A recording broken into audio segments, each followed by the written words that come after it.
Good morning and welcome to today's Equitable Services Workshop. Just wanted to remind everyone, equitable services is a requirement for only districts. So if you are here from a charter school, you are welcome to join us today. However, it is not a requirement for charter schools. I'm Adrienne Balcazar, and I'd like to introduce the LCAP-State and Federal Programs Unit. Joining us today is Helen Choi. Good morning, everyone. Laurel Estrada. Good morning. Augustine Garcia. Good morning. Rachel Garcia. Hello, everyone. Anita Lomali. Good morning. And Tina Park. Good morning, everyone. And joining us today is our support staff, April Grease. Good morning. And Susanna Mendoza. Good morning. To access today's presentation, we ask you to click on the link in the chat, and this will take you directly to the slides. You can also use the link on the slide, and this will take you to our Canvas page, where the presentation can be accessed through the icon as shown here, as well as any resources. Today, we will be talking about the overview and historical context for equitable services. We will talk about the consultation process, the proportional share for Title I, the proportional share for the other federal programs. We'll also look at key requirements, specifically the public control of funds, the allowable uses, and the obligation of funds. And we will end with the FPM in relation to the equitable services and what's reviewed during an FPM visit. We ask you to place your questions in the chat, and we will answer any simple questions if we can. We will be following up with a written response in a Q&A that will be emailed to you. We are also recording today's training and will post this on our webpage. And now Anita will share the outcomes for today. Thank you, Adrienne. So let us begin by taking a look at our outcomes for this presentation. First, we will take a look back in time and understand the historical evolution of equitable services. Next, we will learn about the consultation process, a critical and required component of equitable services. Then we will spend some time looking at how to determine the proportional share for individual programs, as this varies by program. And following that, we will highlight the district's roles and responsibilities for equitable services, and that includes requirements related to the design, the implementation, and the evaluation of program services, as well as the fiscal control of the program and its funds. And finally, we will leave you with some places where you can find additional resources that will support you as you embark on providing equitable services to students at nonprofit private schools. So now, speaking of resources, we do have a comprehensive handbook to add to your SFP library. This user-friendly and informative handbook includes ESEA requirements for equitable services related to all applicable federal programs, including recent updates and clarifications as of this school year. In this handbook, you'll find questions and answers to get you started or to get you on track, requirements related to the Education Department General Administrative Regulations, also known as EDGAR, fiscal regulations, and a step-by-step process of the consultation requirement, which does seem to be a common FPM finding all across our state. There are separate sections addressing the differences in requirements for various federal programs, such as Title I Part A and C, Title II, Title III, and Title IV Parts A and B. In addition, you'll have electronic access to the sample forms and support materials you can use for consultation and documentation, and you'll be able to edit and personalize the documents for your needs. The link on this slide will take you to the order form, but you can also access the order form from the LACO website, but the link is probably the easiest route. Okay, so now for a historical overview. If you are new to Equitable Services, you might be asking yourself how we got to this place where federal funds provide services that reach out beyond the public schools and into the nonprofit private school sector. That's a great question, and its answer can be found by looking back at the historical context. We share this information because it's helpful for us to understand why we do the things that we do. So let's take a look at how we got here. In 1962, President Kennedy appointed Harvard School of Education Dean Francis Keppel to be the U.S. Commissioner of Education. Now, Keppel was known for his dynamic personality, and he had a knack for building relationships and putting people at ease. Just a few years later, Keppel's strengths and his interpersonal intelligence would serve President Lyndon B. Johnson very well. So President Johnson's war on poverty included what was to become the Elementary and Secondary Education Act. This piece of legislation was very personal to Johnson since he had grown up in poverty and credited education for taking him out of it. But he hit some major roadblocks at the onset of trying to get the legislation passed. One of those roadblocks was over services to private schools. Teacher unions and organizations at the time were opposed to providing funding to private schools. On the other hand, private school organizations and church groups were not opposed to the idea and threatened to block the passage of this act if they weren't included. So enter Frank Keppel. He came up with a compromise that satisfied all of the advocacy groups. His compromise was that federal funds would not go to private schools. Instead, Keppel helped to ensure that the legislation was designed in such a way that all children in need, both at the public and at the non-public private schools, would be served. The Elementary and Secondary Education Act passed in 1965. Getting all sides to a consensus was known as Keppel's Compromise. Hard to believe that we will be celebrating ESEA's 61st anniversary in April.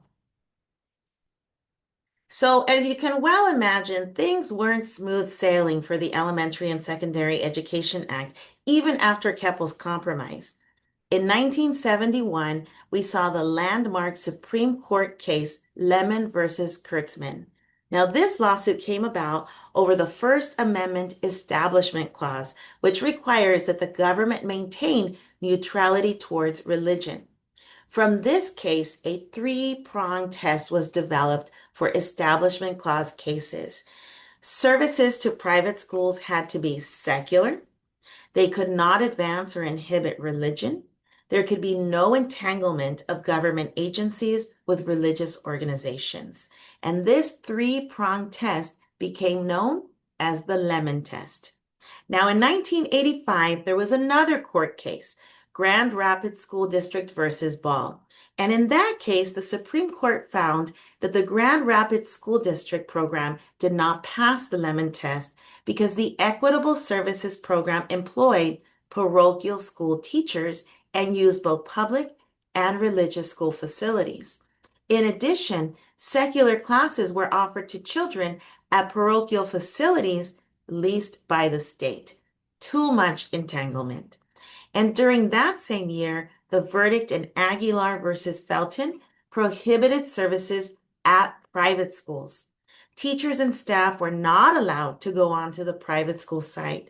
Lots of money was spent on portable buildings and trailers that they used to house the Title I program at the time. But then in 1997, a new case, Agustini versus Felton, reversed that ruling and now allowed public school teachers to go on the campuses of private schools to provide secular, equitable services. This back and forth was a feeling much like a pickleball game. And although these cases provided much needed clarification, they didn't stop the concerns the Department of Education saw in the administration of equitable services.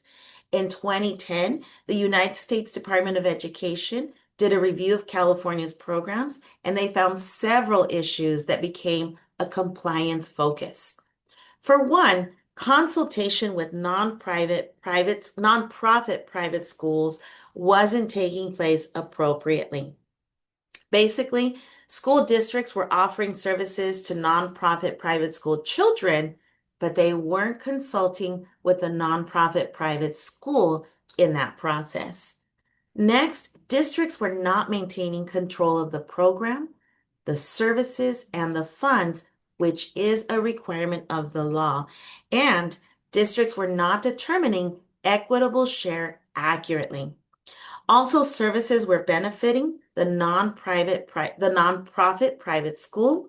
Services cannot benefit the nonprofit private school, only the eligible students. And evaluations of the services or programs were not taking place, and the selection criteria was not effective. Hence, in 2015, the Every Student Succeeds Act made some additional changes to the Title I formula, added some new requirements for consultation, and it clarified some of the carryover requirements, and it added a state ombudsman. So let's take a look at that role now. The ombudsman, or in California's case, the ombudswoman, was added to ensure that private school children, teachers, and other personnel received the services equitably in comparison to the public school. Essentially, the ombudsman is sort of the intermediary between the nonprofit private school and the school district when there are issues, questions, or disputes. Our Equitable Services Ombudsman is Sylvia Hanna, and she can be reached at the email address listed on this slide. She's the person to contact if you have any questions, if you anticipate a problem, or you aren't sure of something. She may be contacted by either the administrator from the LEA or by the nonprofit private school. There is a CDE Equitable Services Ombudsman's webpage, and it provides you program contacts for other federal programs that require equitable services along with other pertinent information. So now that we've reviewed how equitable services came about, learned about some of that back and forth issues, and then the need for an ombudsman, we get to, in a nutshell, what are equitable services? Equitable services refer to educational services and resources that are provided to eligible students and teachers in eligible nonprofit private schools using federal education program funds.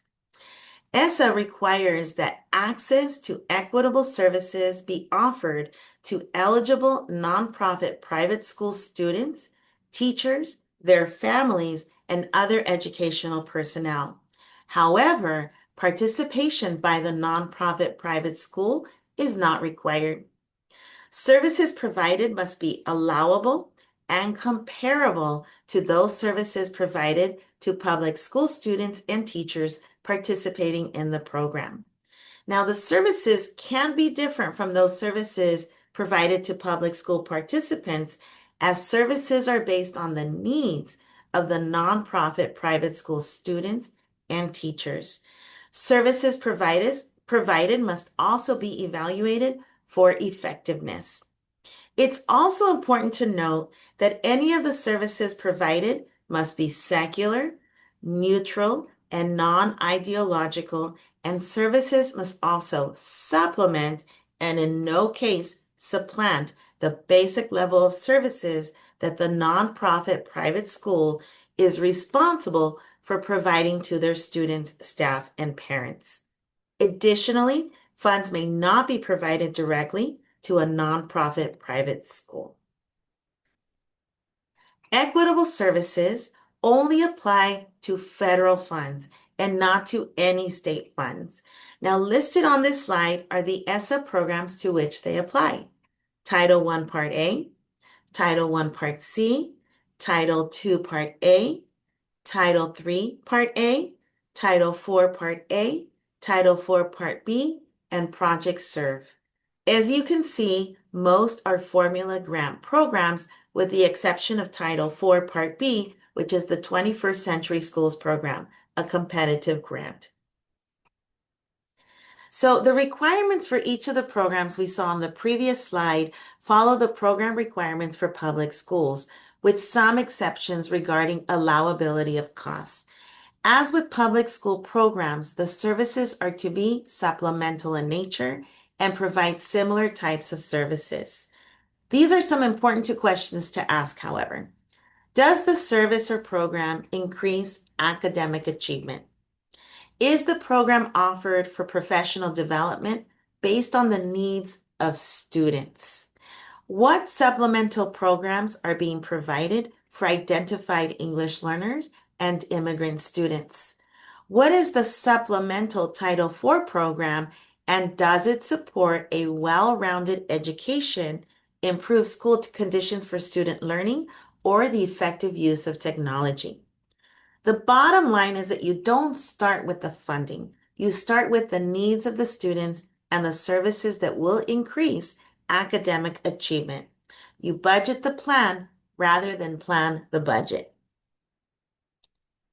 And as you will see later in this presentation, Title I is significantly different in how funding is determined and how services are provided.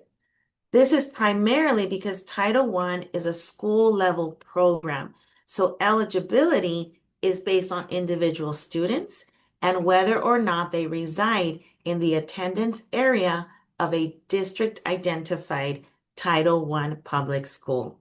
For Title I only, you may need to service eligible students attending a nonprofit private school outside of the district boundaries. In today's presentation, we will provide you with the specifics regarding equitable services for Title I programs and the specifics for the rest of the federal programs, which do differ from the Title I in this regard. So thank you very much for your attention to this overview and the historical context. I hope it provided you with some grounding. And next, Rachel will be discussing the very important requirement of consultation. Rachel? Thank you, Anita, and hello, everyone. So as Anita mentioned in this section, we'll be taking a look at the consultation process. So under ESSA, LEAs are required to consult with private school officials regarding the provision of equitable services. And so remember, consultation, it's not something that just happens once a year. It's an ongoing process that involves discussions between public and private school officials related to providing equitable services for private school children and educators. And because it's an ongoing process, it must occur during the design and the development of the program, as well as throughout the implementation of the program. And so really this process, it helps to establish clear guidelines regarding how equitable services will be provided for each of the applicable programs.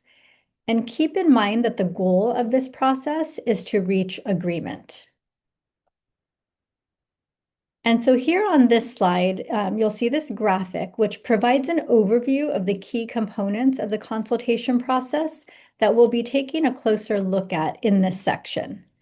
And so one important thing to remember is that consultation is the responsibility of the school district.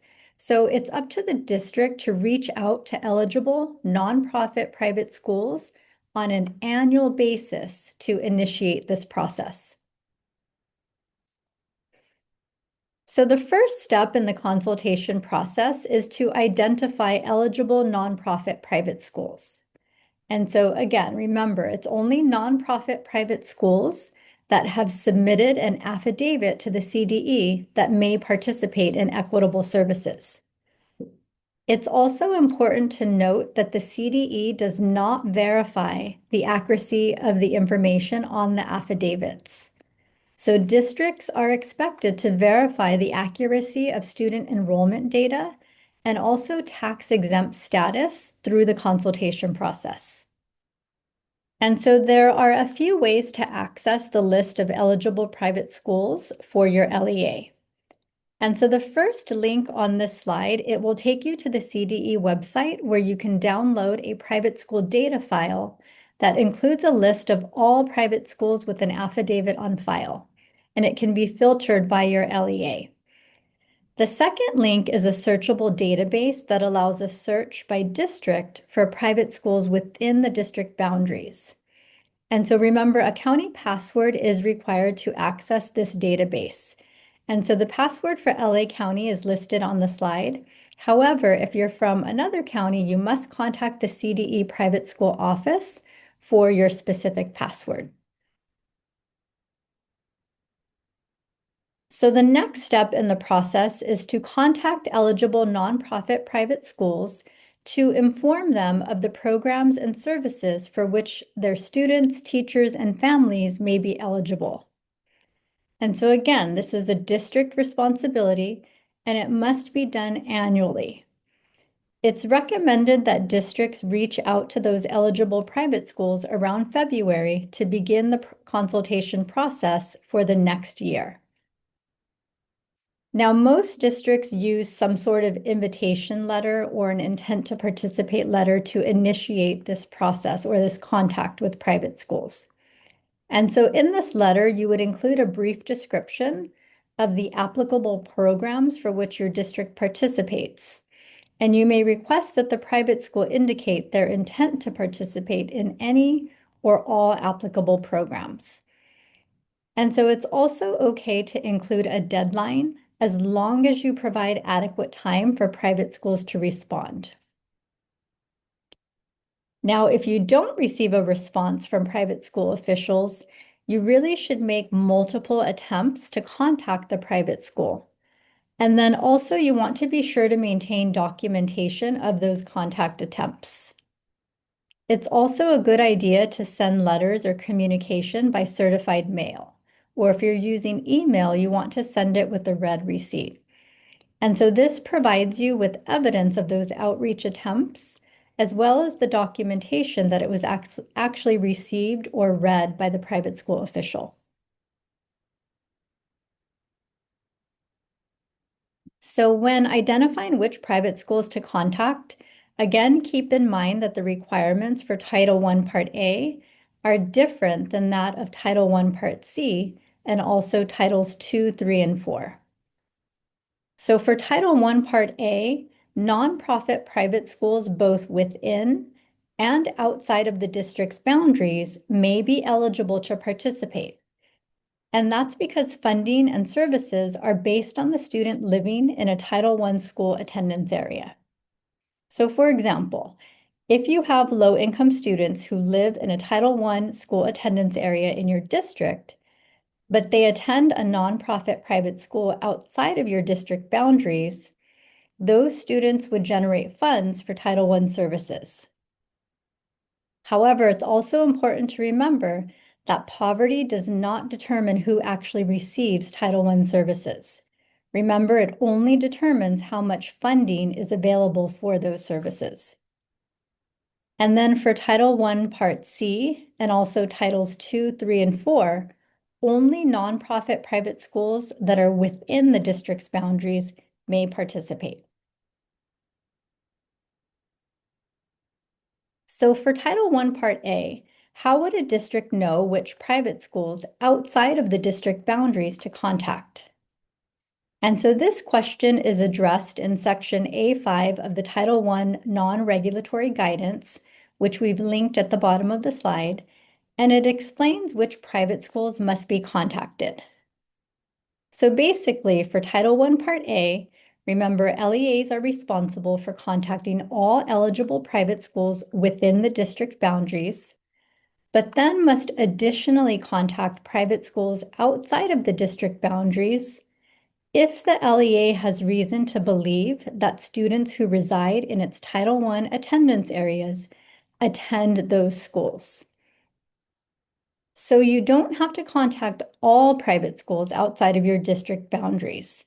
But if you know of, or if you have reason to believe that students who live in your Title I attendance areas attend certain private schools outside of your boundaries, then you are responsible for reaching out to those specific private schools. So here is a sample letter, and we've included it with today's materials, and it can be used to reach out to nonprofit private schools that are within your district's boundaries. And so for this letter, you would only include the applicable federal programs that your district operates. And so here we have 2 more sample letters, and these letters are to support you with reaching out to private schools outside of your district boundaries for Title I Part A only. And so the first sample letter, this can be used to reach out to those Title I directors in adjoining school districts. And so the letter asks,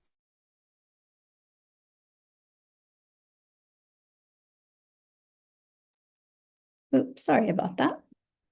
In adjoining districts, if they could ask private school officials, as they're consulting with them, if the private school has any students from your district. And so it's not required that you contact directors in adjoining districts, but many districts do this as a way to assist each other in identifying students who live in their attendance area, but are attending private schools in adjoining districts.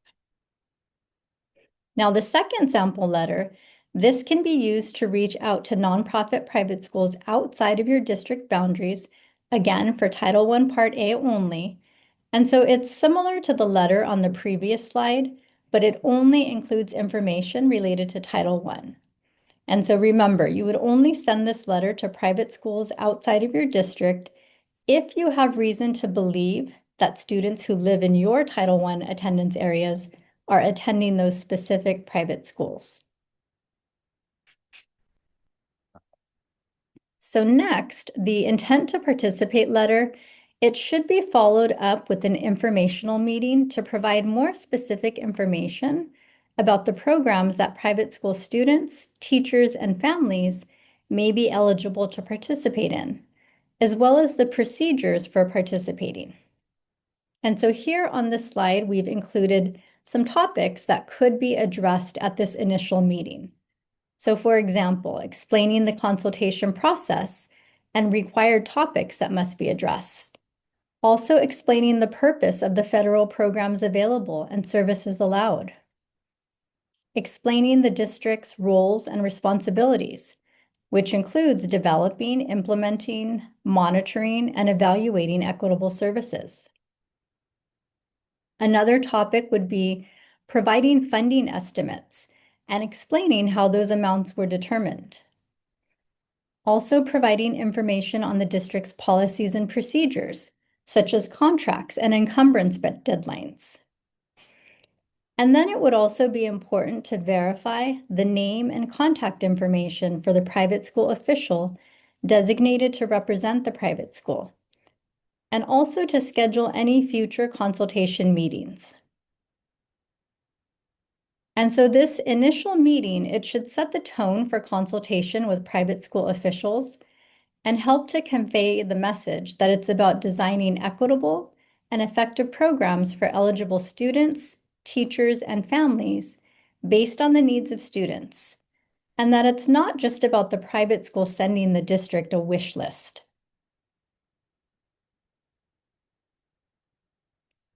So as previously mentioned, consultation, it involves these ongoing meetings and discussions. And so in order to be timely and meaningful, it must begin early enough to prepare for the next school year. And so the consultation process, it must occur before the district makes any decision that can impact the participation of private school students, teachers, and other educational personnel.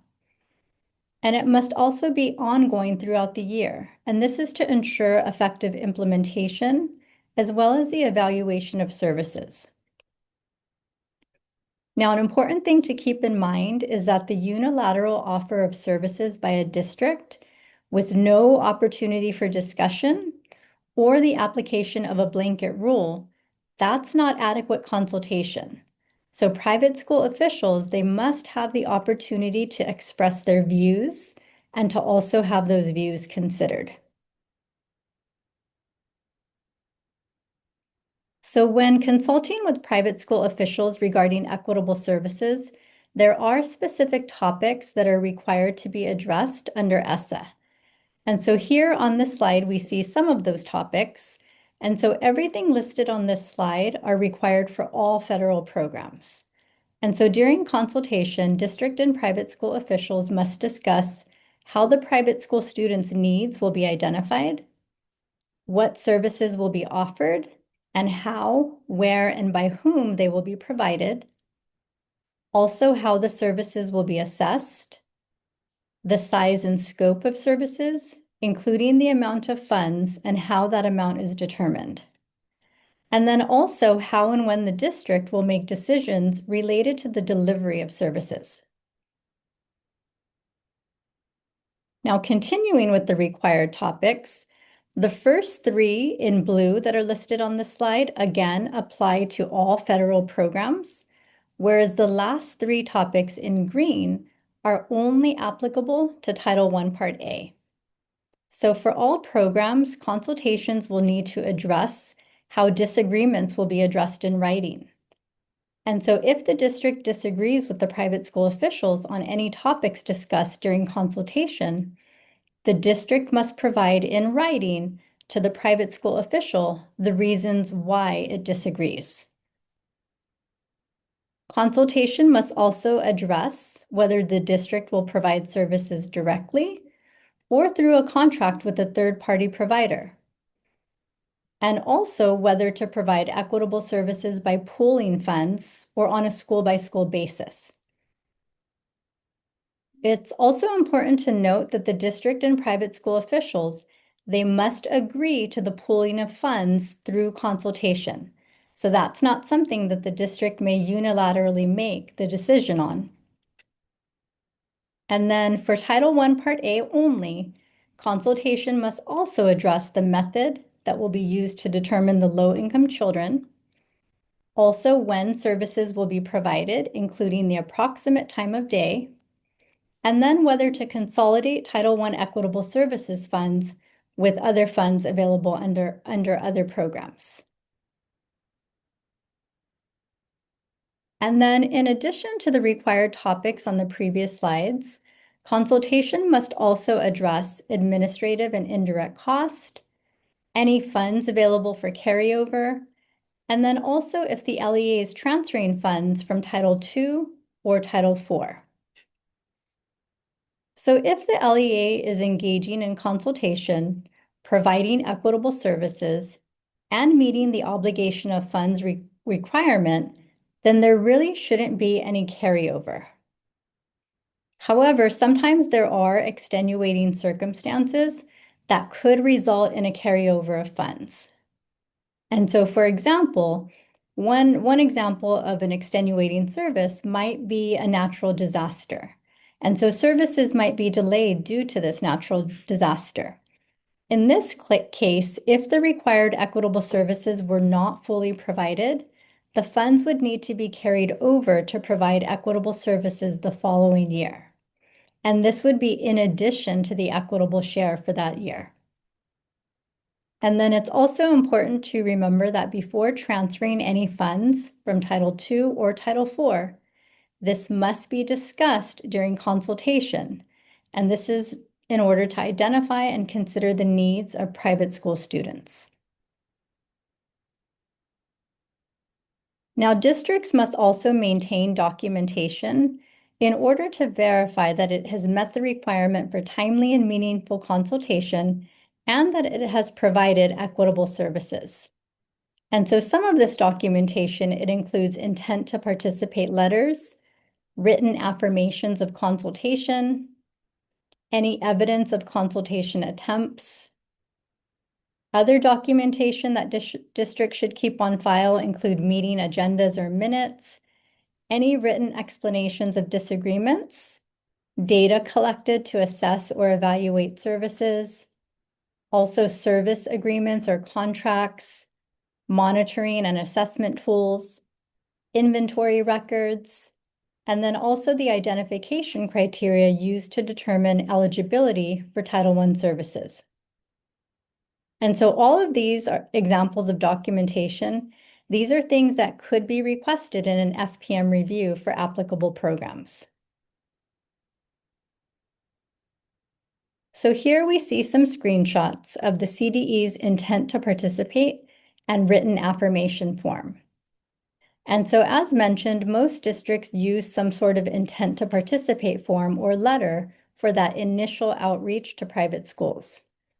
And so remember, it's important to obtain a copy of the intent to participate form from each private school, whether or not that school intends to participate. And you would then begin the consultation process with private schools that have indicated their intent to participate. Districts are also required to maintain in its records a written affirmation signed by each nonprofit private school. And so this form, it's used to document that timely and meaningful consultation has occurred. And so private school officials, they must have the option to indicate their belief that timely and meaningful consultation has not occurred, or that the program design for private school participants is not equitable. And then this information, it must also be reported to the CDE through the nonprofit private school consultation page with the spring CONAP submission in June. And so here we see a screenshot of that nonprofit private school consultation page. And so this is where LEAs will report the results of consultation. So you can see on this form that LEAs are asked to indicate for each nonprofit private school if consultation occurred, if consultation agreement was met, also if there's a signed written affirmation on file, and then also provide a consultation code indicating the private school's belief that timely and meaningful consultation has or has not occurred, or if the program design is not equitable. And so keep in mind that you're beginning the consultation process now with private schools for programs and services for next school year, but you'll be reporting this information to the CDE in the spring CONAP submission this June. And then you'll also want to be sure to maintain documentation from private schools that decline services, as well as documentation of multiple attempts of outreach to those private schools that don't respond to you. So here we see a sample private school consultation timeline. And so again, it's recommended that districts begin this process for next year's services in February. And this is to ensure that services begin in a timely manner.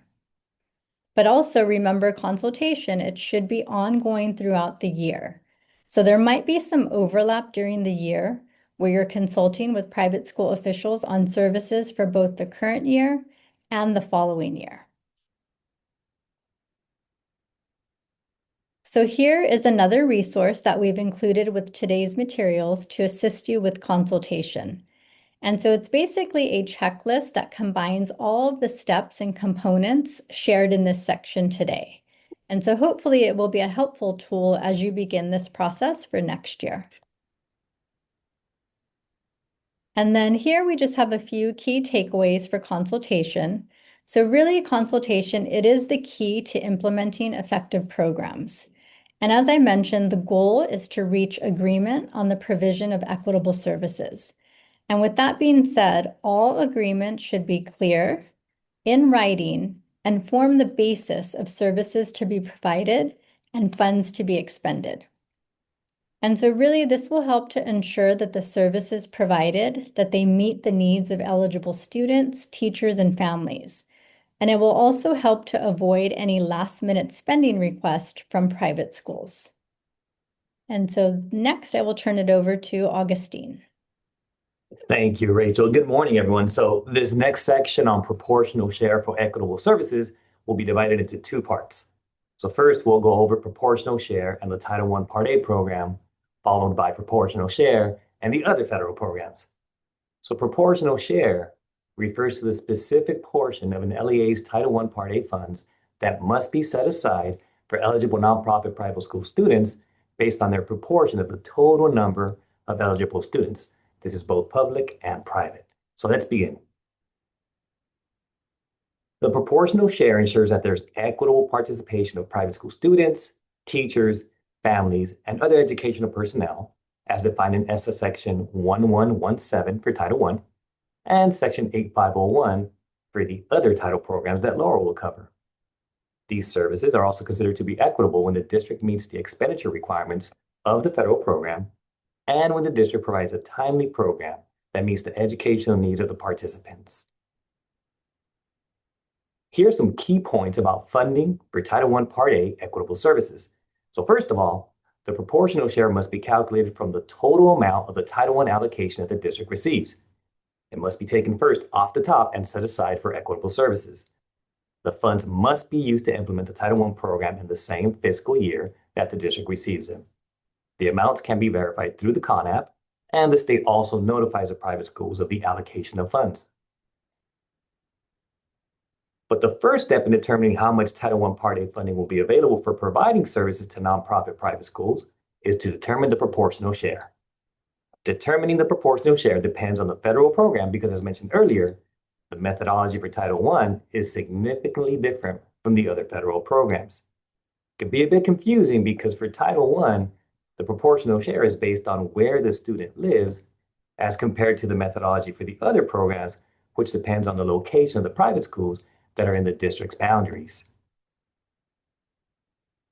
To determine the Title I Part A proportional share, well, first you'll need to identify the private school students who will be generating the funding. This means determining which students from low-income families attend eligible private schools within your district and in adjoining districts. Next, you'll consult with the private school to decide which method you'll use to measure poverty. Together, you may choose to use the same data used for public school students, most commonly free and reduced price meal data, or a survey of private school parents requesting income information, or the low-income percentage of each participating public school attendance area. This is known as proportionality, or an equated low-income measure that correlates to the method used for public school students. Once you've agreed on the method, you'll need to collect the poverty data from private school families. So you want to be sure to filter the data to determine the number of eligible students ages 5 through 17 from low-income families who attend the eligible private schools. If needed, you might also need to provide income eligibility forms for the private school to use. Okay, so let's practice using the formula for proportional share to determine equitable expenditures using this example here on the screen. So let's say the number of the LEA's low-income students is 1,350, and the number of participating nonprofit private school low-income students is 150. If we add these two, we get 1,500 total low-income students. So now, to get our proportional percentage rate, we take our 150 private low-income students and divide that by our total of 1,500 students. We get 10%.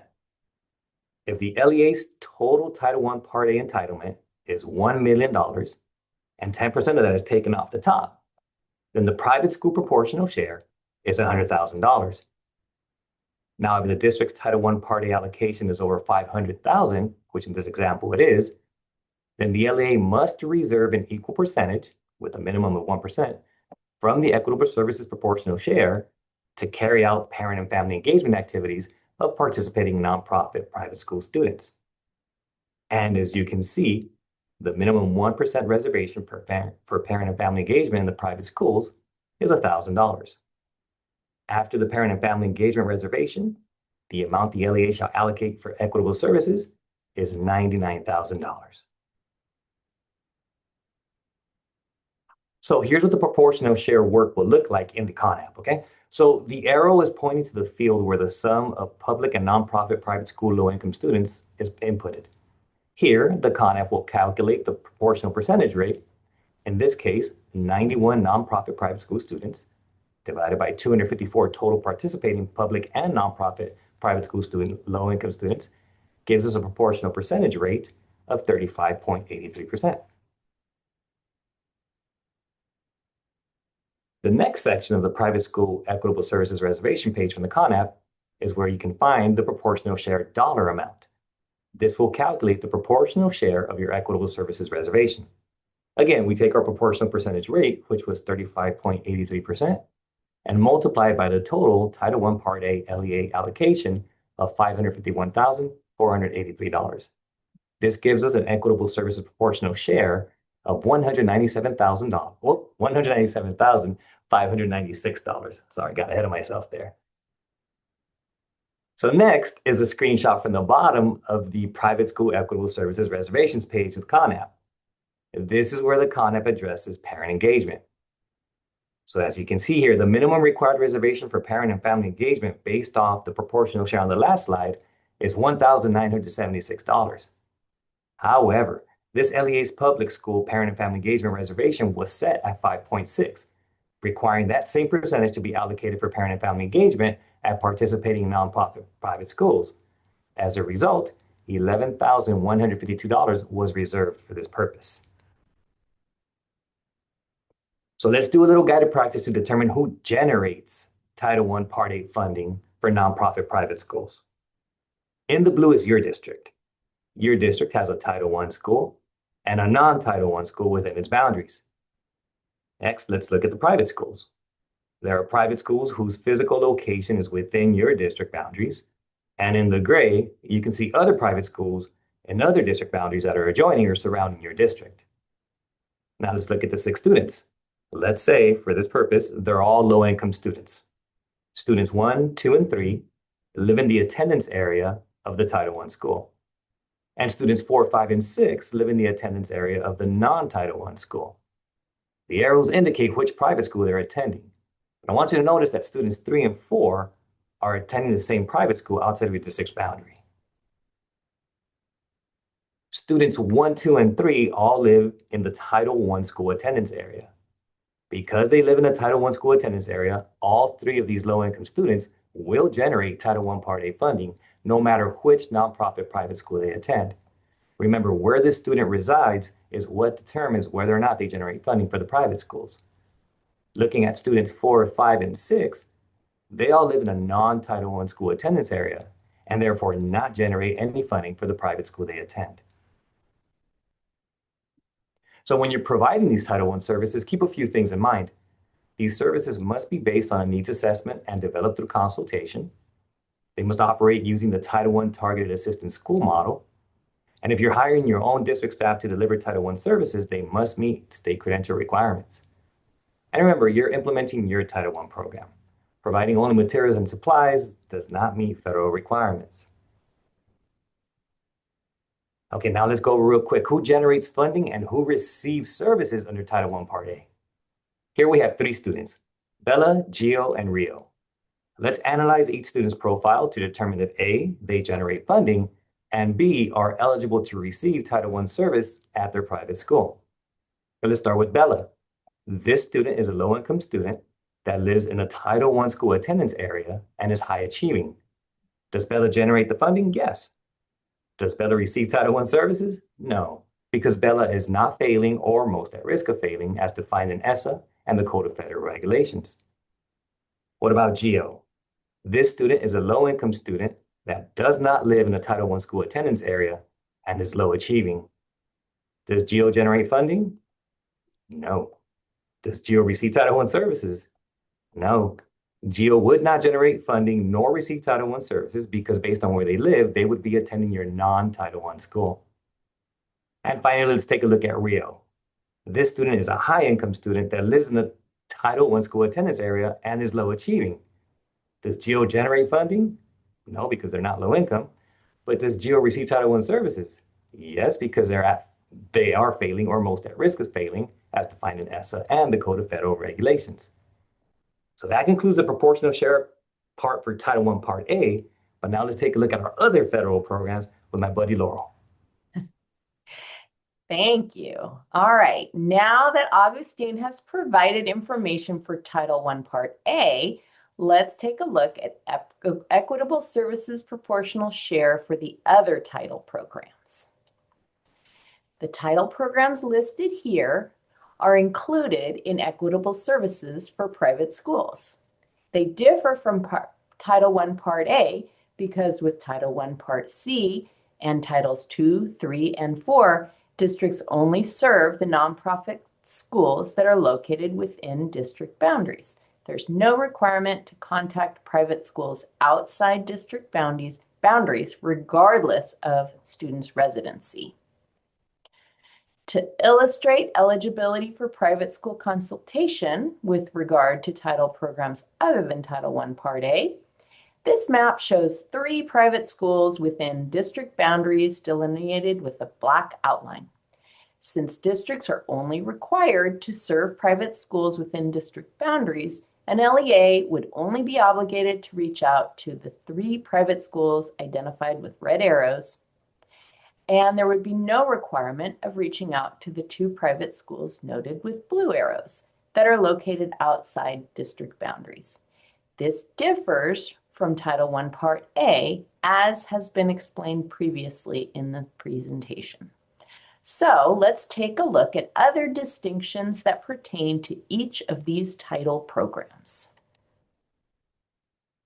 In this slide and the next, we'll take a look at requirements for Title I Part C, Education of Migratory Children. Eligibility of students attending private schools within district boundaries for migrant education is determined with assistance from state, regional, and district migrant education programs. The CDE, Migrant Education Program, Regional Services, and LEAs with migrant education programs assist participating nonprofit private schools in identifying eligible migrant students. Migrant education program funds are used to provide supplemental services or other benefits on an equitable basis to eligible migrant children, as well as their teachers and other educational personnel. These services must be determined through consultation and based on students' needs. Some examples of services and allowable activities are listed here on this slide. And as with all federal programs provided in non-public schools, services must be secular, neutral, and non-ideological. On this slide, we provide a screenshot of the method for calculating equitable services proportional share for Title I Part C. The per pupil amount is determined based on the district's entire allocation of Title I Part C funds. That amount is divided by the number of migrant education program students enrolled in the district and in nonprofit private schools that are located within the district boundaries. That per pupil amount is then multiplied by the number of eligible migrant education program participants per private school to determine the equitable share. A link is provided in this slide to CDE's method of calculation. Let's move on to Title II. Districts may use Title II Part A funds to provide professional development activities for private school teachers, principals, and other instructional personnel to address the specific needs of their private school students. Services provided must be allowable under Title II and must also be supplemental to the professional development already provided by the private school. One thing to remember is that Title II services provided to private schools are determined through the consultation process and based on a needs assessment. The services must address the specific needs of the students enrolled in the private school and not the general needs of the private school. A red flag for inappropriate use of Title II Part A funds would be in which the private school requests reimbursement for a conference they've already attended or requests late registration for an upcoming conference that was not one that you had both discussed in prior consultation, nor determined to meet specific needs. The professional development plan for Title II equitable services should be intentionally planned in advance through consultation. Some examples of professional development activities are included on this slide. At the bottom of the slide, we've also provided a link to Title II Part A Private School Frequently Asked Questions provided by CDE. Okay, So here we provide a screenshot of the CDE's method of calculating equitable services proportional share for Title II. This provides a step-by-step walkthrough of the process for determining the equitable share amount for Title II and can be found on the CDE Equitable Services Ombudsman webpage. We've also included the link to the document on this slide. After determining total enrollment of students in both public and private schools within district boundaries, the district would subtract allowable administrative costs and divide that number by total enrollment. That per pupil amount would then be multiplied by the total enrollment of participating nonprofit private schools to determine the amount for equitable services. Unlike other title programs, which offer a set percentage that may be applied to administrative costs, federal ESSA rules for Title II Part A provide no fixed percentage limit on what LEAs may charge for administrative costs. Instead, LEAs must follow uniform guidance, which requires that all administrative costs be reasonable, necessary, allocable to Title II, and properly documented. The percentage must also fall within the LEA's approved indirect cost rate. Now we'll take a look at Title III. Okay, so Title III Part A has two sections, the Title III English Learner Program and the Title III Immigrant Program. For the English Learner Program, the private school would administer the home language survey to students considered for participation. It should be the same version as the home language survey used by the district. If a language other than English is indicated on the home language survey, then the district is required to administer an initial language assessment. The district is responsible for the costs and oversight of this initial assessment. It is also important to note that the district cannot use the LPAC to assess private school students. The CDE website has a list of approved tests that may be used to assess the English language proficiency of private school students. However, any test mutually agreed upon during consultation that's valid and reliable for assessing English proficiency may be used. EL students at the private school must also be assessed annually to determine continued eligibility for services. Private schools may be eligible to participate in Title III immigrant programs if the private school has submitted the Student National Origin Report, also known as the SNOR. If, based on that report, eligible immigrant students reside within the boundaries of the LEA and the LEA is eligible for and receives funding for the immigrant student program, consultation would take place. Private schools submit the SNOR to CDE via an online reporting system. As a side note, the count of immigrant students in districts is reported in CalPADS. For your reference, federal education statute defines immigrant students as students aged 3 to 21 who were not born in the U.S. or U.S. territories and have been attending a school in the U.S. for less than 36 cumulative months. We've included the links to the CDE web pages for additional information on equitable services for Title III EL programs and immigrant programs, as well as a link with information on the SNOR. Title III funds are intended to provide supplemental language instructional services for English learners and support for immigrant students. Through consultation, the district and each private school develop a memorandum of understanding that at a minimum describes the services and products to be provided, the estimated costs, and the dates of their provision. We've included a link to a sample MOU provided by the CDE. Some examples of services include assessment, small group instruction, after-school tutoring, professional development for teachers of EL or immigrant students, and parent and family outreach.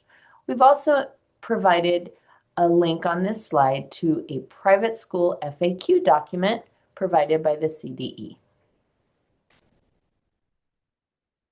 Here we provide a screenshot of the CDE's method of calculating equitable services proportional share for Title III.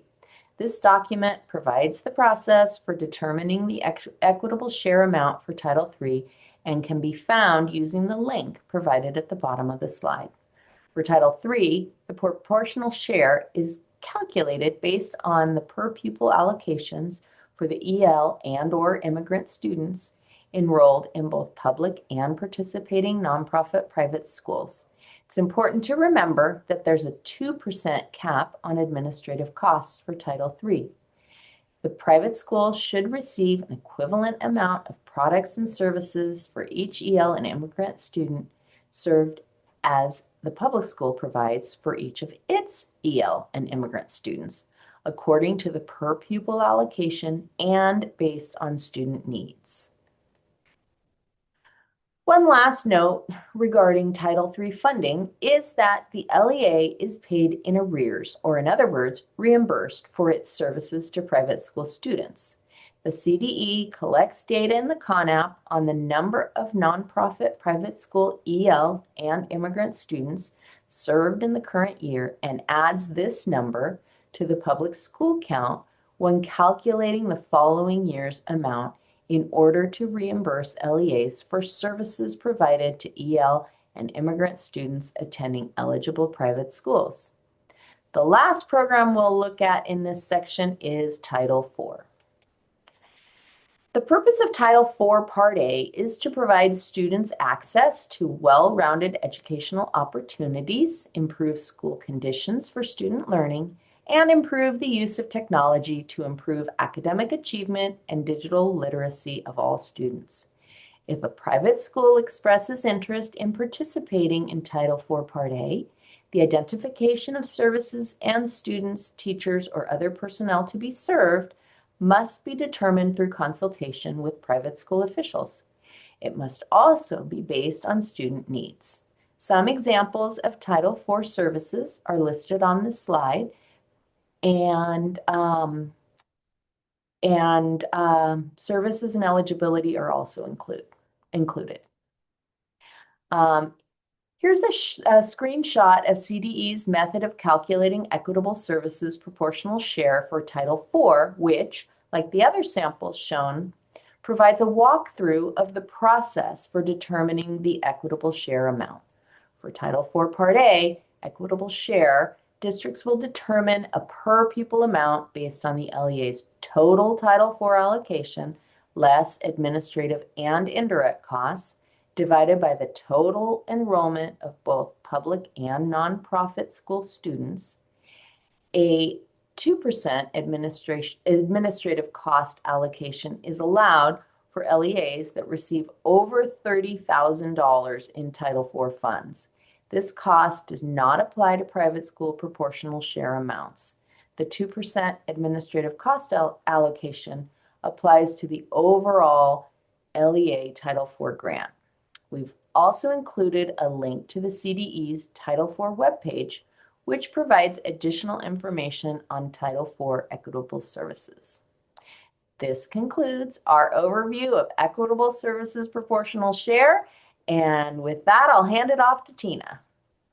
Well, thank you, Laurel, and good morning, everyone. In this part of our presentation, we'll take a moment to reiterate and remind you of key requirements of equitable services. As you move through consultation conversations, it's really helpful to remember the bigger picture. Under ESSA, timely and meaningful consultation is critical when planning equitable services. One important thing to keep in mind during that consultation is the fiscal year timeline. Federal funds are available through September 30th to the LEA for educational services and other benefits to eligible nonprofit private school children, teachers, and other educational personnel and families.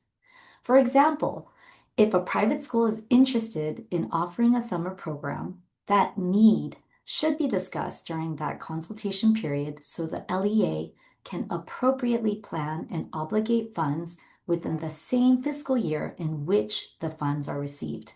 So once again, keeping that September 30th deadline in mind during consultation will help ensure that services are planned, funds are used appropriately, and equitable services are delivered as intended. And as mentioned earlier in the presentation, as a reminder, all allowable services must be secular, neutral, non-ideological, and supplemental, and costs must be allowable, reasonable, and necessary. So what does this actually look like in practice? Well, according to 34 CFR 76.658, one important component to keep in mind is that these funds cannot benefit the private school as a whole.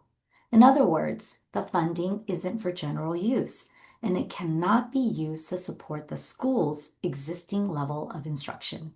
Instead, funds can be used in ways that are agreed upon through consultation and that directly support program implementation, including specific strategies designed to help eligible students meet their identified academic outcomes. So what this means in practice, in order to plan those appropriate services, there first needs to be a clear understanding of the private school's existing level of instruction or core program. That includes identifying what instruction and services are already in place and what equipment, materials, and professional development the school already provides.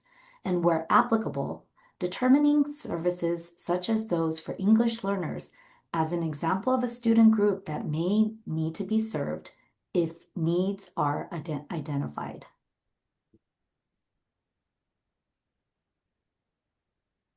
And to reiterate, public control of funds means that LEA must control of funds for equitable services entitled to materials, equipment, and property purchased with such funds.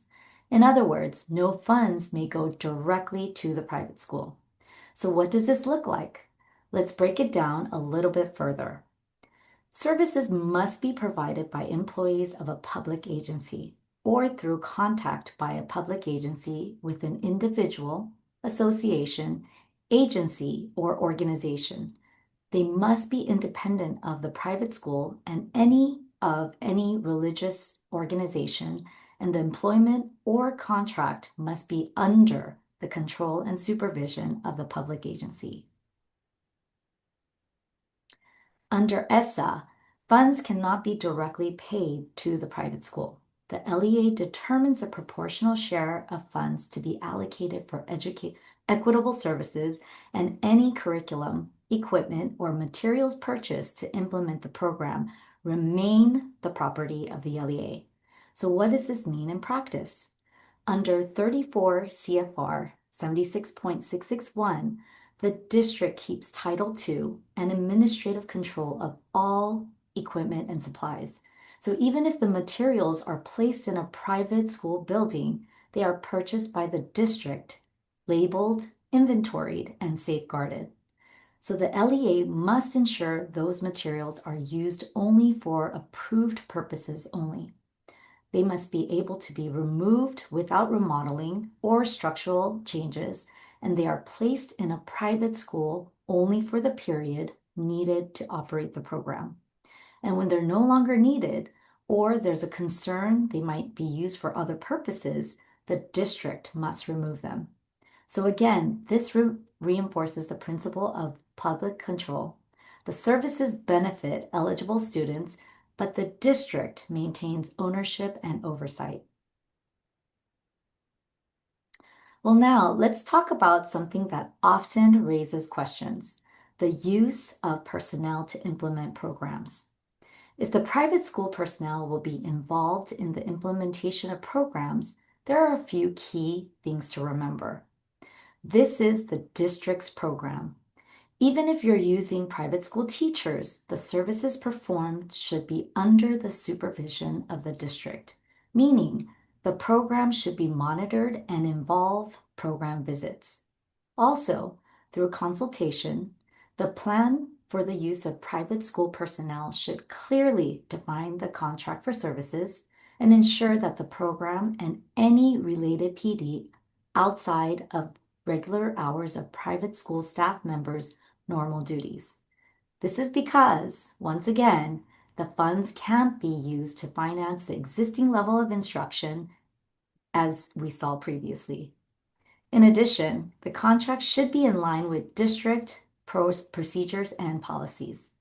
If the plan is to use public school personnel from your district, the services being provided should again be supplemental to core instruction only for those eligible students as agreed upon through the consultation process.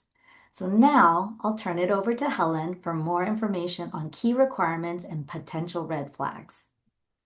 Thank you, Tina. So just to reiterate, remember that under ESSA, funds what may not be paid directly to a private school. So again, if a private school teachers are hired by the LEA, they may work only outside of the regular duty hours, as equitable services funds cannot be used to supplant or finance existing services. And for workshops and conferences, the district may reimburse the individual employee, but payments may never be made to the private school. In these situations, substitute teachers may not be funded, since substitutes would be providing services that benefit the school rather than the equitable services program for eligible students. Additionally, when private school staff attends professional development, they may only receive a stipend for hours attended outside of their regular work hours. And again, all payments must be made directly to the individual staff member, never to the private school. So in addition, under ESSA, LEAs can charge reasonable and necessary administrative costs. Because equitable share is taken off the top of the total allocation, an LEA may reserve funds from the proportionate share for the amount that is reasonable and necessary to administer the program. This should be determined as part of the consultation. In terms of carryover, ESSA requires that the LEA to obligate funds for equitable services in the year for which they are appropriated. The process of consultation should ensure throughout the year that the intended plan is progressing and limit situations in which the funds are left unspent. According to federal guidance, there may be extenuating circumstances in which the LEA is unable to obligate all funds, as Rachel mentioned, just like natural disasters. Then funds must be used for equitable services the following year, again, subject to consultation. With supplement, not supplant, services are not to take place of the instructional services at the school. The term not to benefit the school applies so that general idea is that services cannot replace or finance the existing level of instructions at the school or basic services. Regarding transferability, even though Title II and IV funds are transferable, districts cannot decide first and consult later. Consultation with the private school has to happen upfront before any transfer decision is made. For your reference, the transferability guidance is also linked on this slide. And finally, included here are interagency agreements. Because Title I Part A eligible students may attend private schools in adjoining districts, the LEA of residents may arrange to have services provided by another LEA. If the LEA makes such an arrangement, the two LEAs must establish an interagency agreement which spells out the details of the reimbursement, indicating the per pupil amount for the number of children served. The LEA of residents then must reimburse the LEA that provides the Title I services at the per pupil amount rate of the Title I Part A participating school attendance area of the child's residence. So in the next few slides, I'm going to be discussing a few red flags. First, we consider the problematic situation where the use of funds would provide benefit for the private school overall and not just specifically support the equitable services program intended to address the academic needs that were identified through the consultation. For instance, consider the purchase of items for general use at the private school, such as, again, as Tina mentioned, library books, whiteboards, classrooms, whiteboards for classrooms, or computers or softwares placed in the programs. These sorts of purchases provide an overall benefit to all students in the school, which is not an allowable use of Title I's funds at the nonprofit private schools. Additional red flags include using Title I funds at private schools for general instructional or curricular workshops, or for a general data analysis training for all teachers, or for providing general courses leading to teacher certification. In all instances, the action would benefit the entire school or entire classroom without regards to students' eligibility for services. Such uses of Title I funds clearly would not focus on the targeted program designed through the consultation process to address the specific needs of Title I students at the nonprofit private school and are not allowed. Funding is not for general use. Allowable uses must be agreed upon and support program implementation, including specific strategies to support Title I students to achieve academic outcomes that are determined through the consultation process. Here are some red flags that can signal a lack of district's control. For example, if private school officials are signing timesheets, this is a red flag that the LEA is not maintaining their legal oversight for services being delivered as planned through consultation. If contractors are determining services that are going to be provided, this does not indicate district control. All services to be provided, whether the district employees or through employees contracted with the LEA to implement the specific program, need to be developed through consultation. Outside contractors should not be the ones who determine the programs to be provided or the areas to be addressed, and then charge the district for their services. Similarly, another red flag would be if private school officials are telling the LEAs they arranged for a PD and are sending an invoice. If there was no discussion during the consultation prior to the private school staff attending that particular PD, then this would signal that the PD was not provided as part of the program plan designed through consultation. Likewise, budgets and purchase order forms submitted to the districts from the private school officials are problematic as they do not reflect consultation for program development and related services to be provided. Sending invoices to the LEA makes it apparent that the district is not maintaining control of the funds. On this slide are red flags indicating inadequate program evaluation. As part of the services that are planned through the consultation, there is requirement for districts to conduct program evaluation. If there is no program evaluation of equitable services in private schools, this is a red flag. Consultation that does not develop and include the process and the metrics that will be used for evaluation to reflect on program implementation and effectiveness can be the first sign that the district is not prepared to nor intending to evaluate the district's program at the private school as required. Additionally, without measurable benchmarks included and agreed upon when designing the program evaluation process during the consultation, it will not be clear what data the LEA plans to use or how the LEA plans to analyze the results with the private schools to inform the LEA and the private school community about the impact of the strategies and how to modify or improve the program for the following year. Just as is done in public schools, a program evaluation should impact the decision for how equitable services are planned in the following year. Also, when data for program evaluation is limited to only collecting pre- and post-test scores and does not include multiple measures and a process to reflect on multiple data sources and program implementation necessary to determine the program's effectiveness, it does not support the required and purposeful of program evaluation. So with all this mentioned, remember that a nonprofit private school officials has the right to file a complaint with the state education agency if the LEA did not engage in meaningful and timely consultation, did not give due consideration to the views of the nonprofit private school officials, or did not make decisions that treat private school students equitably. Here, we take a look at the steps and the complaint process for the complaints addressing equitable services. At the consultation level, a private school may meet with the LEA and attempt to resolve the issue. They may also file a complaint with the LEA using the Uniform Complaint Procedure, or UCP, or the private school may contact state's ombudsman to seek resolution for a complaint using the state's complaint process.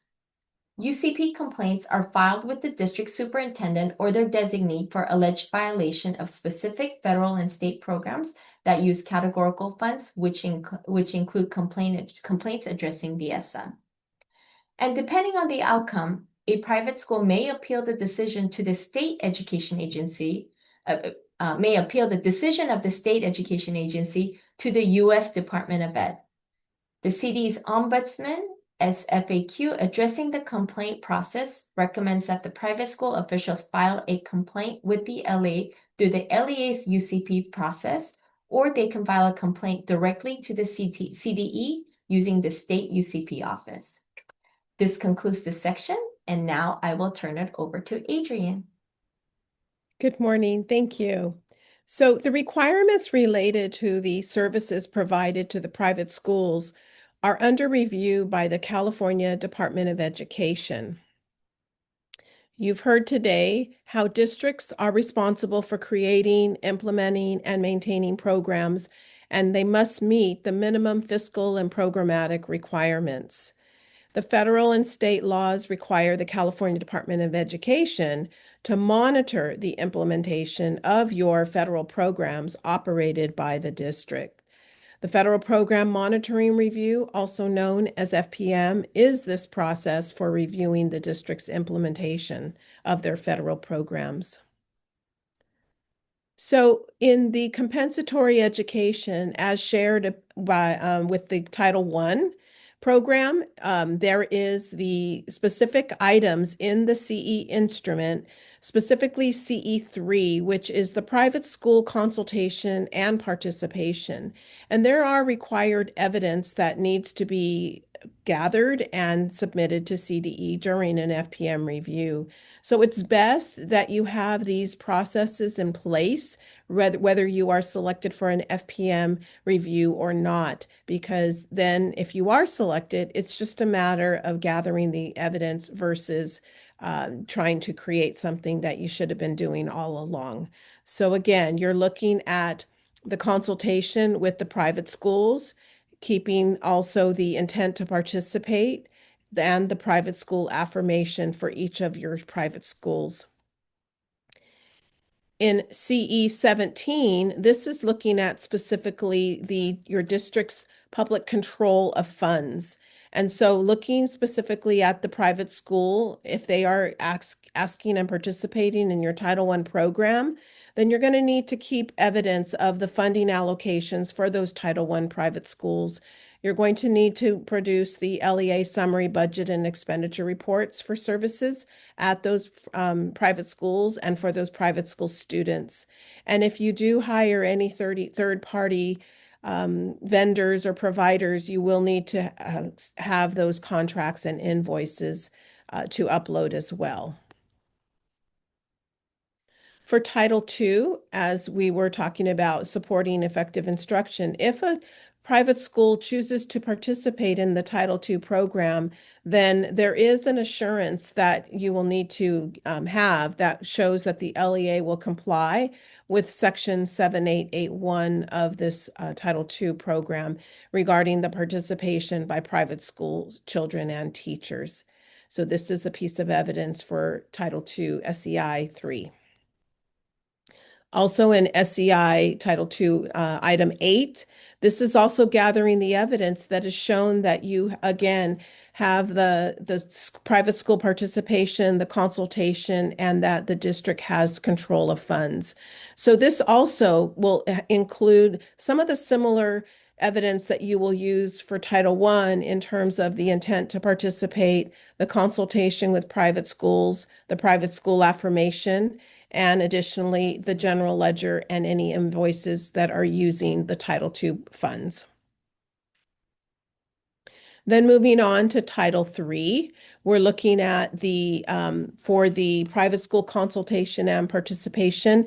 This is one of those unique things where the actual review of the private school consultation and participation doesn't take place in the Title III review. It actually takes place in the Title I along with Title I.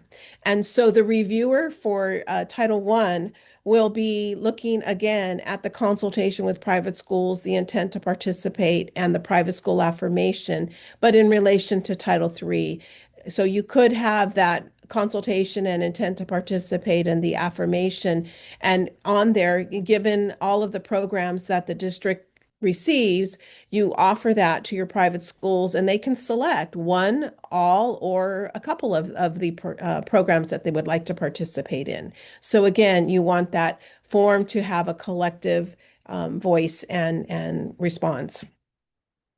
Then looking at CE 17, looking specifically at the local control of funds for the private schools. Again, looking specifically at the funding allocations for Title III private school services, also gathering the LEA summary budget and expenditure reports and for the services. And again, if you are hiring outside vendors and third-party providers, you want a copy of those contracts and those invoices.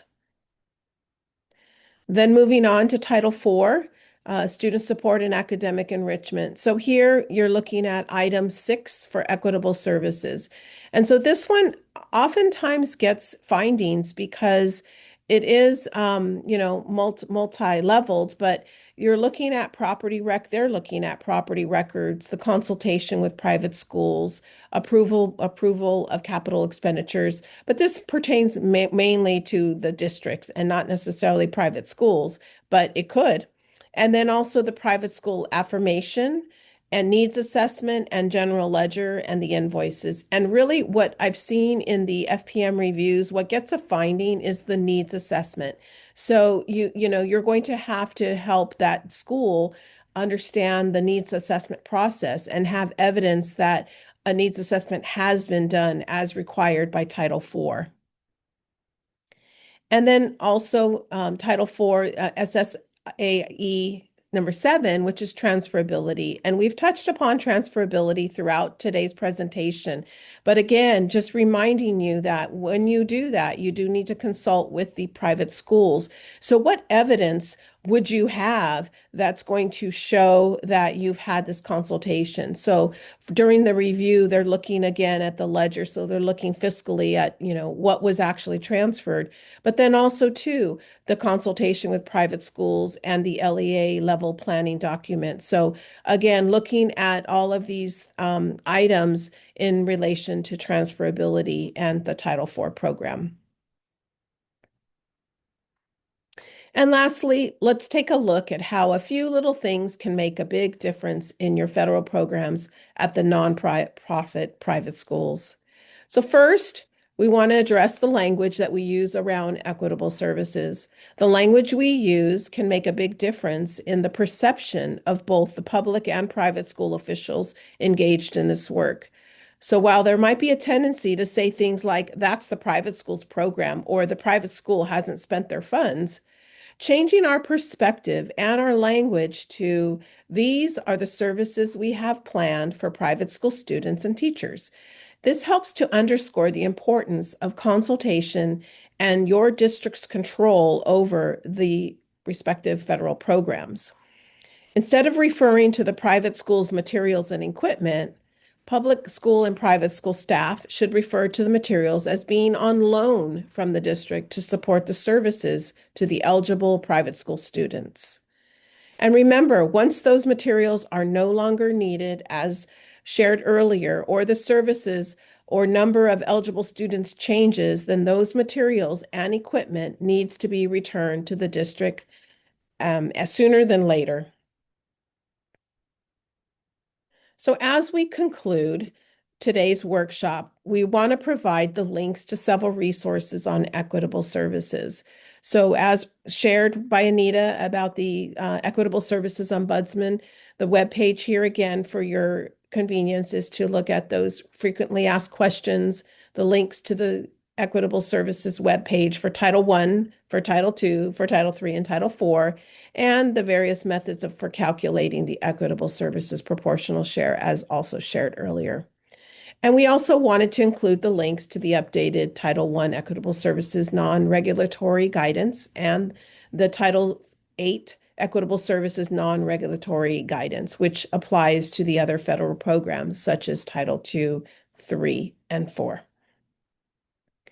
And so we thank you for joining us today. I know this was a lot, and if you are district personnel here and you are responsible for implementing your programs, your federal programs at the private schools, this is almost a full-time job on its own. And so again, any support that we can give you, please reach out so that we can assist you as you implement your equitable services programs. And so we'd ask you to please complete the evaluation for today's meeting by following either the link or the QR code on this slide. And again, if you have any questions, you can place them in the chat. And again, please take the time to fill out our evaluation. And thank you again for joining us.